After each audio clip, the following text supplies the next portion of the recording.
Come one, come all to the After Dark Podcast. The podcast in which Sheriff Anthony does his best to wrangle Konrad through Westworld, one doggone episode at a time.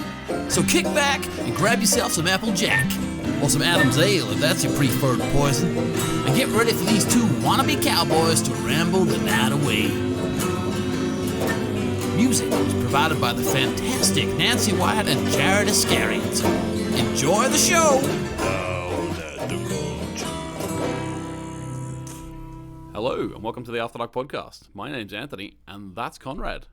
How are you, Konrad? Oh, I've done it again. I'm just walking all over you today, Konrad. Just say, how are you, Konrad? How are you? Stepped all over my part. Sorry. How are you, Konrad? I'm good. I'm gonna very say tentatively, just in case I speak over you again. Yeah, I'm being very purposeful with my words to avoid having my anyway, Konrad, my let's move on with it. Under your bushel.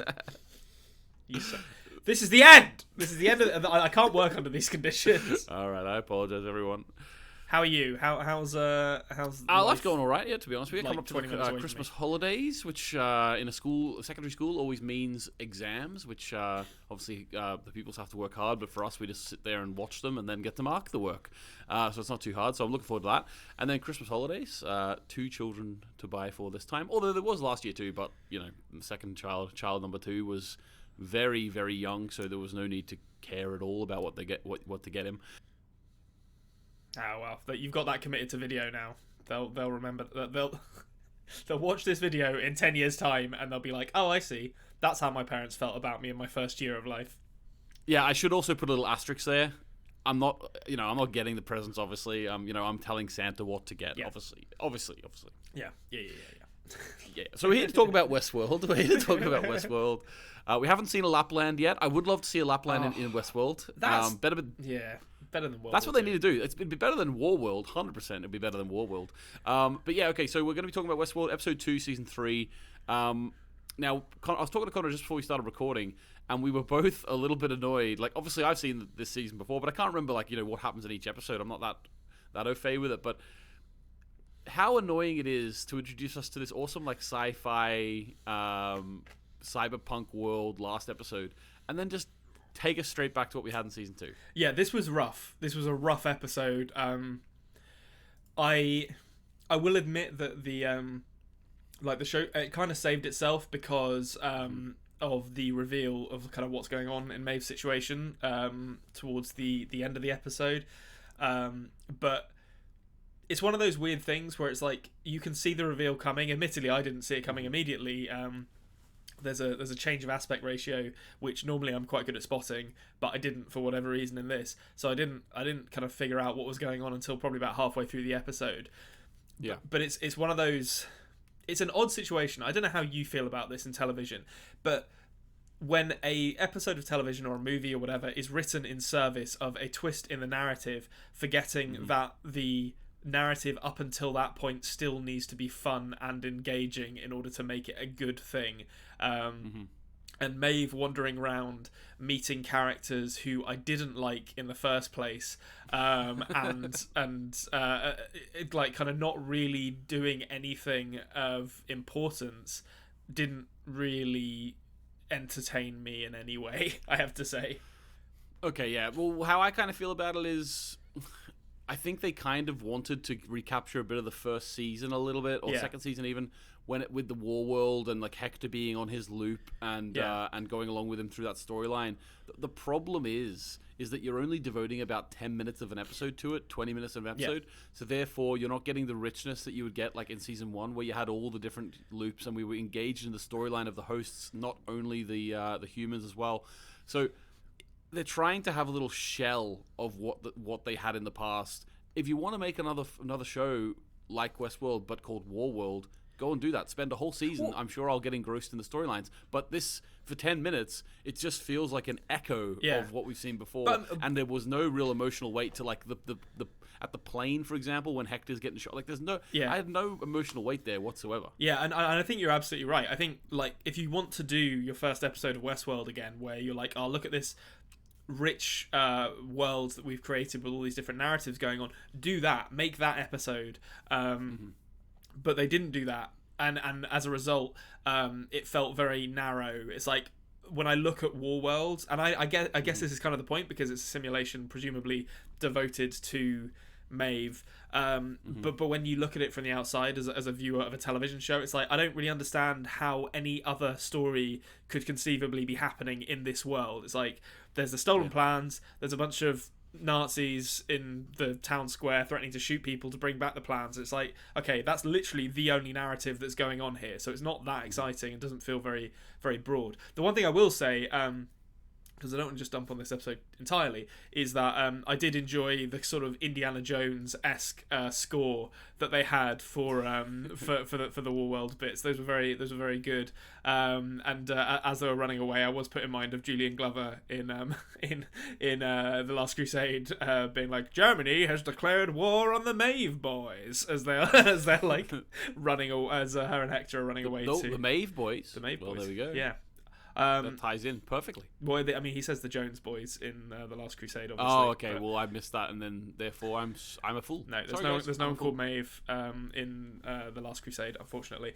Are you sure?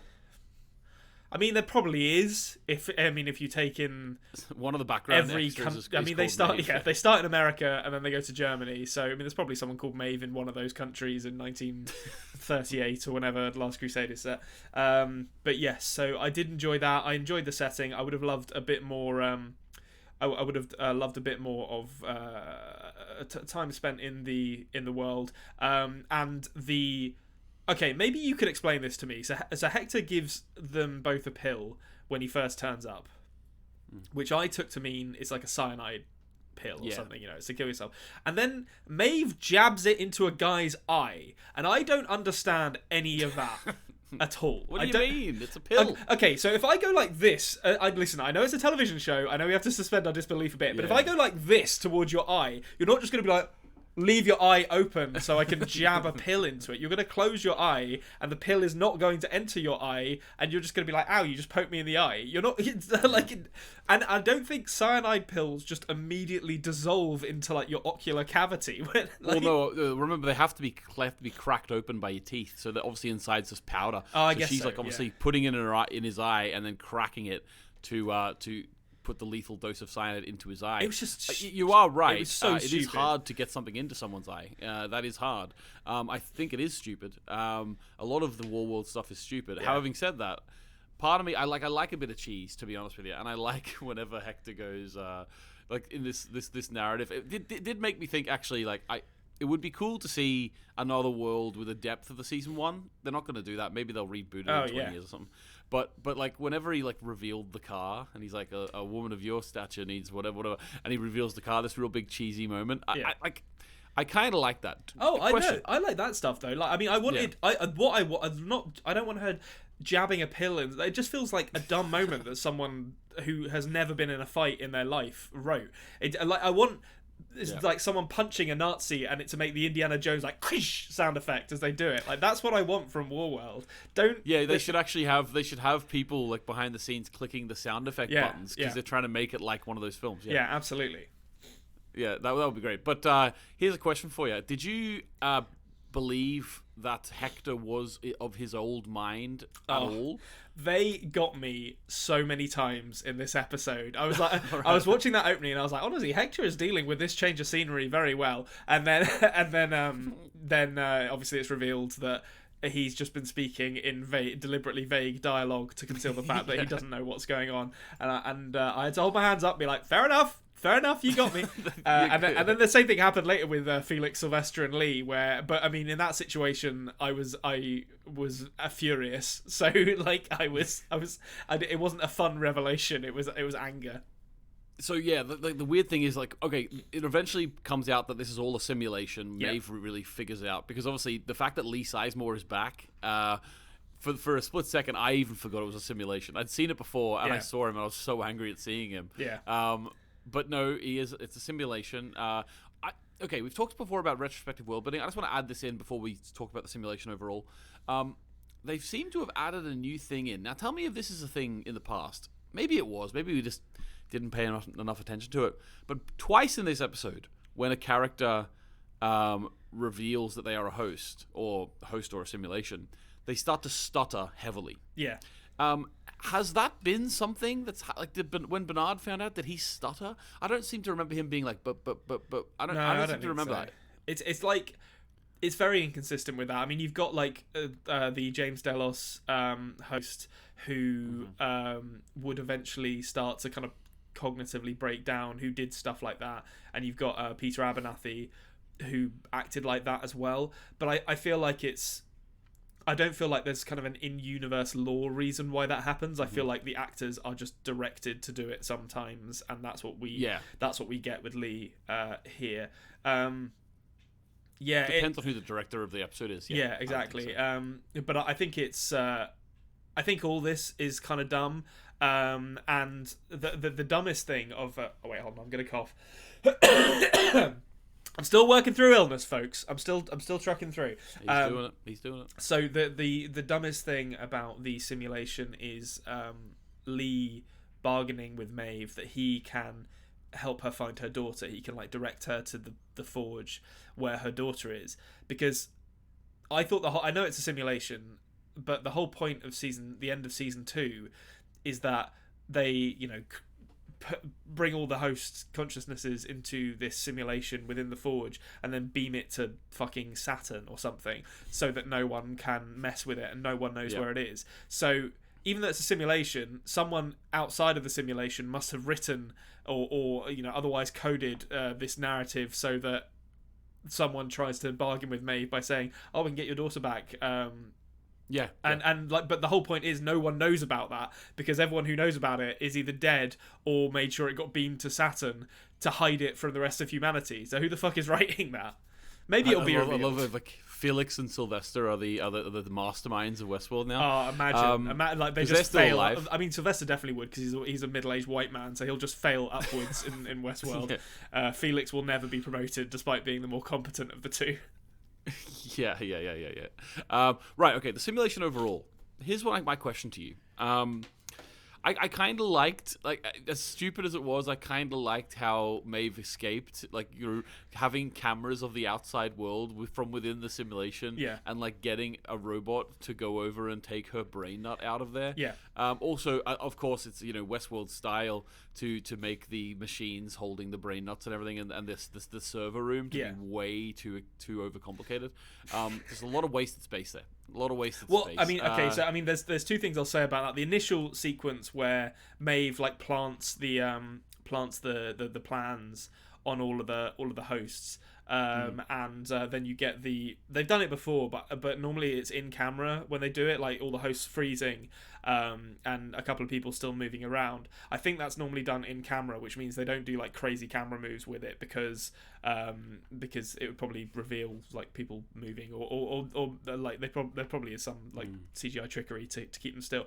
But the sort of 360 sequence where everyone freezes and Maeve is still walking around looked amazing. That was really, really cool. I thought it reminded me of the bit with Quicksilver in Days of Future Past, the X-Men movie, I think, where he's he's like running around like knocking bullets out of the air with his fingers and stuff. I thought which doesn't make any sense because his music is the right speed. Did you notice? That's a good point. He puts his earphones on and starts listening to music, but really he'd be listening to That's true. Maybe he like projects his field of speed outwards. His field of speed. Yeah.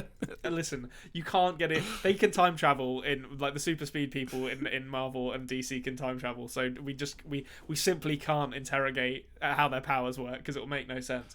But so that's really cool. I love the camera work for that. I thought it looked great. I like the bit with her, poking the bullet out of the way of Lee. And then Lee, when she did that, Lee blinked, and I was like, he's not frozen. Yeah. I even remember the first time I watched it, I was like, he's not frozen. And thank God he wasn't, because I was like, that would be the worst frozen acting I've ever seen in my life. Didn't look great. It did not look great, so I'm glad. I mean, that was another case of them being... So the first was Felix and Sylvester turning up, and I was like, how the fuck are they not fired? This is outrageous.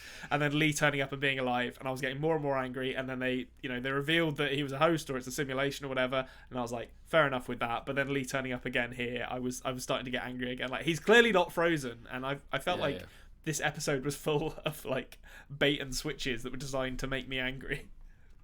Yeah, well, yeah, it was definitely a lot of bait and switches. Now, thing I want to talk about. Last week in the comments, a couple of people were talking about Warworld and how stupid it's going to be when you realize there's planes and everything. Yeah. And like surely the sound of heavy artillery can be heard from Westworld and stuff like this. Yeah. Here's my now we're all slagging it off, right? But here's my question to you, which I've just thought about watching this episode a second time. Is Warworld actually real, or is it only in the simulation? No, I think it's just in the simulation. I think that was kind of what I was slagging off about it last week. Was like, why would anyone go here? It doesn't make any sense. Like, how are you going to conceal, planes and artillery and all that stuff from all the people in the other parks? And I think the answer is it doesn't exist here. My interpretation. So initially throughout this episode, I was like, once I figured out that it was a simulation, which happened pretty much as soon as Lee turned up, because I was like, there's no way that they bring him back. I was like, okay, so who is in possession of the simulation, and what are they trying to analyze about Maeve's behavior? Yeah, what is it about? What is this simulation? And my first thought was it was probably like Charlotte, because there's this whole like Charlotte / Dolores. Well, yeah, host Charlotte. Because I'm still. Well, okay, so there's two things that kind of compounded that for me. One is that the sort of compound that we see once Maeve escapes the simulation with Vincent Cassel being villainous in that way that only he can do, looks very similar to like the compound that we saw Dolores, Bernard, and Charlotte turn up at the end of season 2, where they had like one of the host. Wasn't that Arnold's old house? I think that's it might have been. Yeah, but the architecture looked very similar to me. And maybe it's same not, sort of place, but it definitely seemed similar. So that makes me think that that's part of what made me think that Charlotte was involved.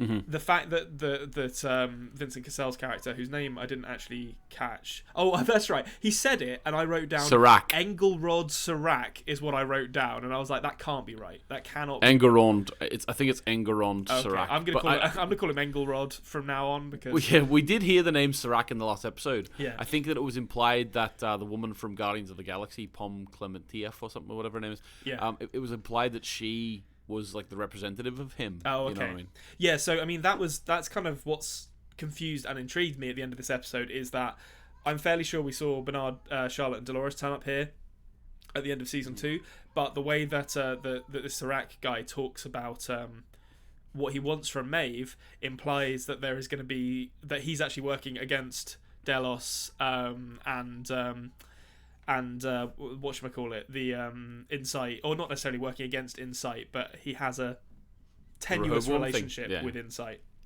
So, well, yes, it says that he said that he Sorak said that he created, like, he was part of the creation of the thing that means that everyone, nothing is unpredictable. So I assume, you would assume he's talking about Rehoboam there.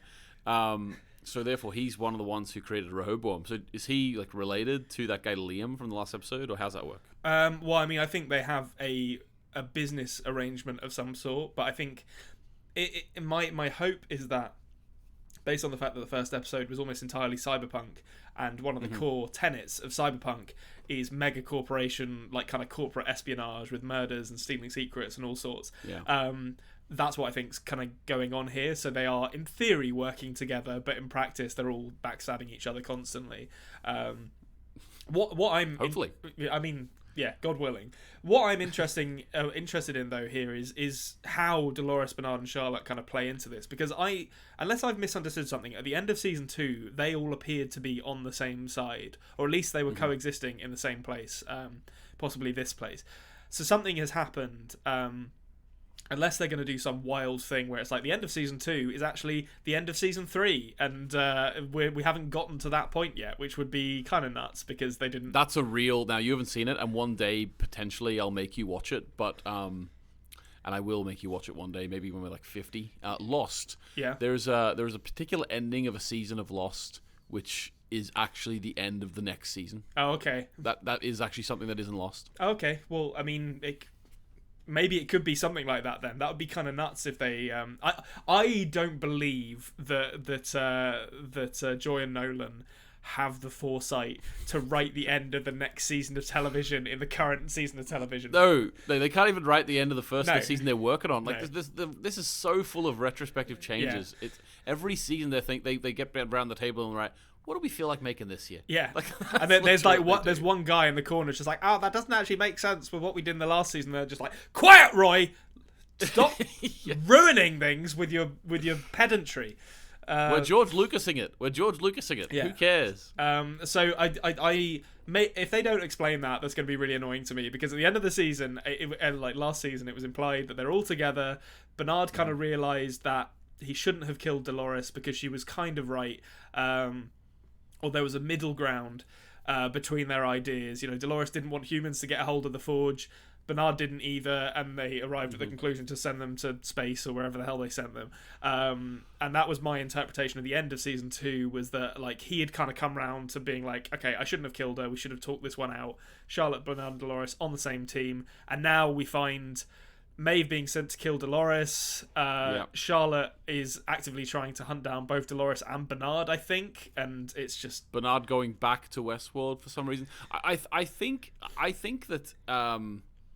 Potentially, it is a bit weird at the start of the third season compared to where Bernard was before. You are right.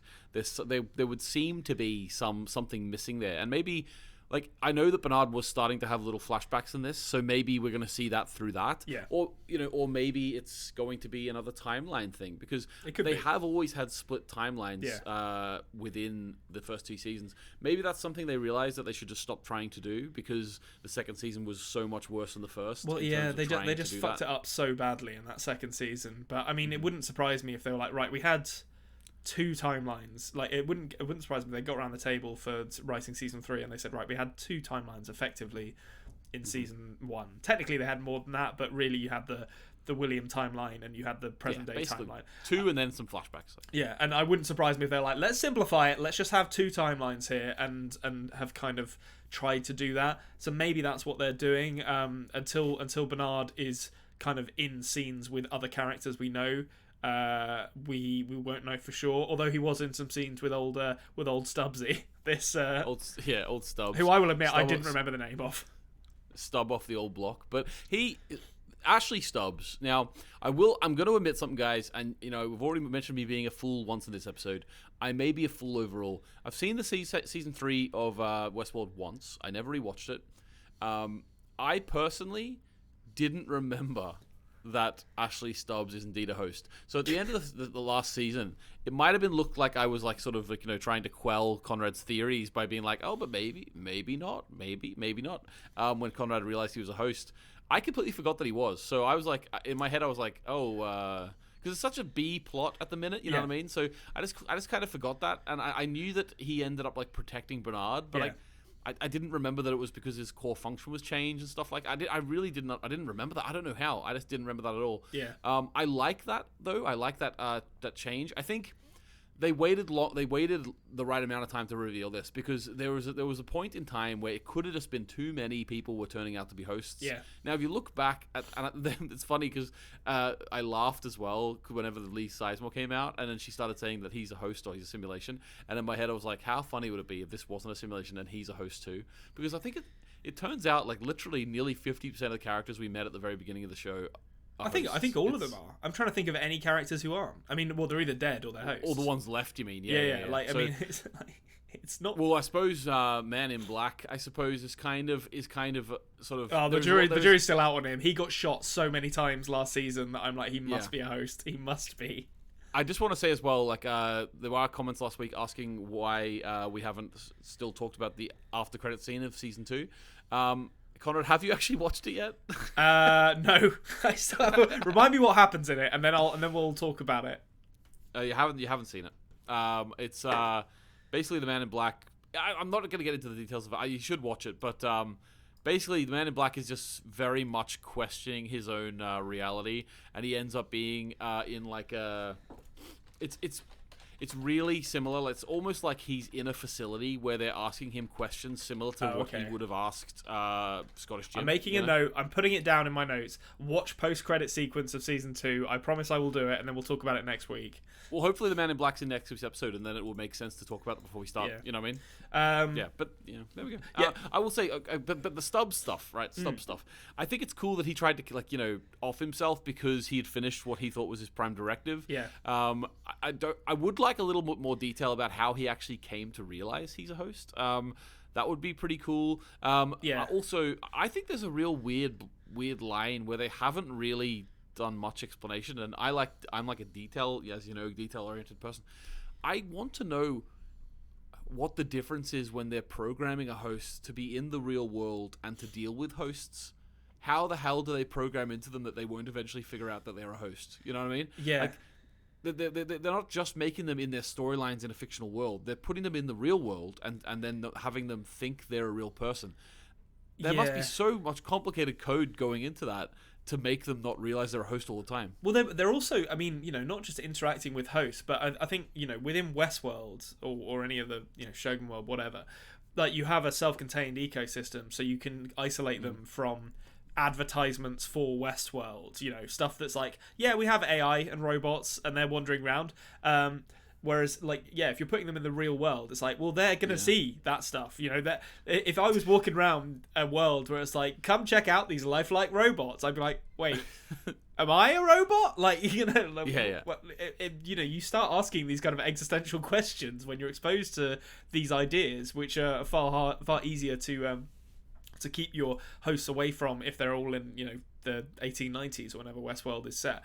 It's like everyone thought that they were in the Truman Show. Everyone thinks all the time. Yeah, exactly. And there's been more than one day where I've woken up and being like, "Am I in the Matrix?" So that wouldn't have happened if I hadn't seen the Matrix. So well, except if you're the Wachowskis, they're the ones who did it. But I'll say this, right. I do actually think that I'm in the Truman Show. No, I'm just kidding. But I remember when I was 12, when I came from Australia over to Ireland. I remember really thinking that I was in the Truman Show. Like, I'd seen the Truman Show like 3 months before we left, and I remember really believing it. And I was like, in my head, I was like, oh, geez, ratings must be going down. They need to change the scene. The family moves to Ireland. All right, here we go. I mean, how do you marry that with flying like 3,000 miles or however far it is from Australia to Ireland? Well, I think they just put us in a plane and then just like had guys had it circle shaking it for a full day while they traded out the sets. Right. Okay. Sure. And the funny thing is, now this is just my adult retrospection. Now, when we moved to the town that we live in, Northern Ireland. We didn't leave it for 2.5 years. I swear to God, we didn't leave it for 2.5 years. Oh, they were building the set around you. That's what they were doing. Yeah, finally, my mum let me join a football team outside the town, and then we started going there. But before that, I don't know why. We just didn't go anywhere. Yeah, okay. Well, I mean, I'm happy to occupy the role of... I wouldn't be Ed Harris in the Truman Show. I'd be like his... I can't even remember the actor's name. His shitty friend who takes him out onto the docks to drink and reminisce about his dad. That's my role. I wanted to say one more thing about the Stubbs stuff, because I've been pretty harsh on him as a character. I will say right up front that I still don't think he is a character. I think he's the most underwritten person in the show. He has... Yeah. They've had opportunities... They alluded to that. Here. He doesn't have any confusing backstory. They did, but like lampshading your own bad writing is not going to fucking pass muster with me, Westworld, all right? You don't get to be like, we've done nothing for this guy, and then be like, we're going to turn it into a plot point. Like, great, okay. Would have been good if maybe you'd have just written something for him instead, but whatever. Self-referential, it's terrible. Yeah, exactly. Like, it doesn't... Lampshading your own bad choices doesn't excuse the bad choices. But so there's two cool things he does in this, which I was like, all right, that's pretty fucking cool. So the bit where he spits out the bullet, I was like, that's great, I love that. Yeah. And there was a moment, and I want to know how many takes this took, where he cocks his pistol and then catches the shell casing of the bullet that he shot into his own mouth. I was like, all right, that's pretty fucking cool what you just did there. I'm on board, Stubbs, with that whatever you want to do. Yeah, I agree with you. That was cool. The lesser Hemsworth, obviously he's taking a few tips from his brothers. He's getting better. He's getting a bigger I'm role. going to put him wait, hold on. Which one is this? It's definitely not Chris. I don't remember the other's name. Luke. I'm going to put him above Liam now, actually, based purely on that. I think Miley Cyrus probably would too. Are they an item? X's. Oh, okay, nice. Yeah. Unless they're still together, I have no idea. But Liam Hemsworth, I've never seen in anything good. I've never seen Liam Hemsworth do something where I was like, that was fun. Whereas, the Hunger Games was a big thing. I didn't like the Hunger Games, but it's something that he did. I didn't even realize he was in the Hunger Games, to be honest. Luke Hemsworth is going to be in the new Thor film too. I think we mentioned this before. Actually, He's going to be he's reprising his role as actor Thor. That's just being. That's quite fun. I can get on board with that. But I think Liam Hemsworth is kind of like he strikes me as like the man Hollywood calls when they can't afford Chris Hemsworth. Whereas Luke Hemsworth doesn't really look like them, so maybe he gets slightly more distinct roles as a result. Yeah, no, he's doing all right. I always think it's funny when so many of a family get into an industry. Yeah. This is what I'm always skeptical of this. Obviously, nepotism is a huge thing in every walk of life. But is it because, like, which one became famous first? And is it because they were famous that the other ones got roles? Or is it that they all just broke through at the similar time? Like, I always wonder with this, like, we're little brothers or whatever.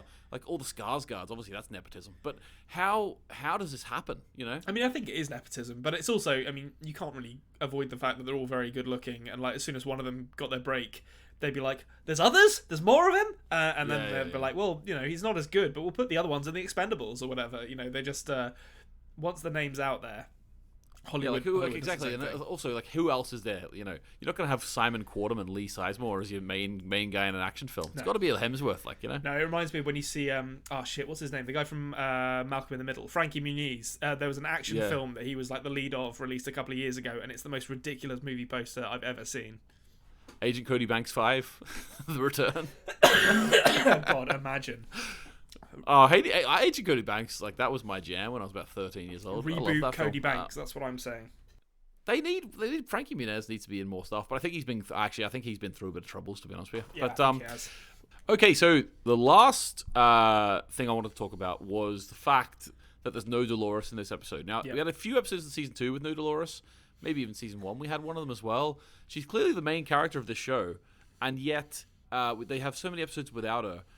Just when, again, she was back to being the good guy, we were on her side last episode, and then all of a sudden, no Dolores. Yeah. Too early in the season for that? I mean, I think it's too early in the season for them to abandon what was clearly the best part of the first episode, a full stop, which included Dolores. But I think she'll be back. She'll be back. Like, it wouldn't surprise me if the next episode begins with her waking up in Aaron Paul's house, being, you know, swaddled in rags and cared for by this damaged human. Yeah. Oh, yeah. Okay. So I'm gonna make a prediction. Okay. Do you think it will happen? And if so, when will it happen? That Aaron Paul finds out that she's a host. That's interesting, because there's ways that you could do that narrative, with it going either way. Particularly if they want it to be sort of a tragic, doomed romance, which feels like what Aaron Paul specializes in, to be honest. I'm gonna say no. I think he's gonna die without ever finding out that she's a host. I think he's gonna die as a result of her host related stuff, but he's never gonna know that she was. So that's your big prediction for episode. That'll be for this 3. season. Yeah. You think that Aaron Paul's going to die? Okay. Fair enough. All right. And without ever knowing, I think we can have them as 2 different theories. Okay. Like, you know, never knowing and dying. We'll give you some points there. But okay. So the Aaron Paul situation is very interesting to me. So you think there is going to be some sort of romantic thing going on here? I'm hesitant to say it's Dolores not too much of a supremacist at this point? Yeah, but I mean, she's vulnerable now, isn't she? It's got the whole, like, wounded soldier syndrome. Like, he's going to nurse her back to health. I'm reluctant to say I definitely think it'll be romantic, but I think they're certainly going to find an emotional connection with each other. Dolores will help. I've forgotten his character's name now. That's the problem with them jumping around like this. Caleb. That's it. Yeah.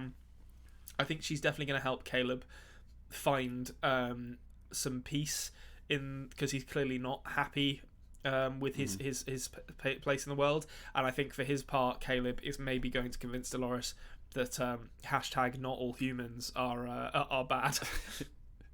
Yeah. So he's going to fill that role of humanizing humans. Yeah, he's going to be the Lee Sizemore to her Maeve in this, except he's going to be well written and well acted and not a complete fucking joke of a character. Yeah, and hopefully as well he actually sees through the storyline, because they started like that was Felix in season 1, and then all of a sudden they were like, we've got nothing for Simon Quarterman to do. Let's give him let's give him what Felix was up to in first season. So hopefully that's the case, but we'll see. Yeah.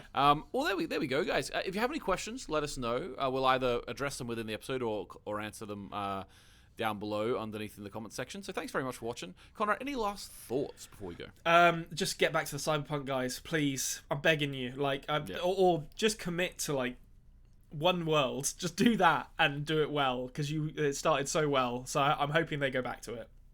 Yeah, well, it looks like Maeve is going to be going out into the world. They needed to have some sort of thing to show how she got out of the world. If they put all of that effort, this is another Shogun World situation potentially, where they like put so much effort into like realizing this world. And it's like, oh, this is so cool, and then they do nothing with it, and then it's just like never seen again. And it's like, come on. It's a simulation. So probably we are never going to see that again. That's true. I mean, and so the implication is we don't get the Dragon World either as well. It's like Game of Thrones exists within this this simulation apparently. Yeah, it's actually a right. It's actually yes. We need to talk about that just before we go. Is the game? They rang up. The Game of Thrones people and said, "Here, can we use your assets? We want a dragon in our show." And then a little hint to the HBO partnership, and then also you have David and Dan, the showrunners, now highly demonized showrunners of Game of Thrones, appearing, talking about how they're going to get the host dragon to Costa Rica. Yeah, if you look closely, you can actually see them taking a shit on the dragon as well, which is a portent for the future of Game of Thrones. Yeah, all right. Yeah, it was a bit weird, to be honest with you, that little cameo. Yeah, I thought it was odd, but apparently they insisted. They said no, we need to shit all over this. Yeah, but the thing is though, okay. Still not as weird as at least Ed Sheeran didn't appear. That's all we can say. Fuck it, we can't talk about Ed Sheeran in Game of Thrones on this podcast because I will murder someone. All right, okay. Well, we don't want that to happen. Right, guys. Well, let us know if you have any comments on that sort of thing. Thanks very much for watching. As always, we are the Afterlife Podcast on audio apps, and we are also the Culture Cave on YouTube. Thanks very much for watching, and we'll catch you next time. Goodbye. Goodbye.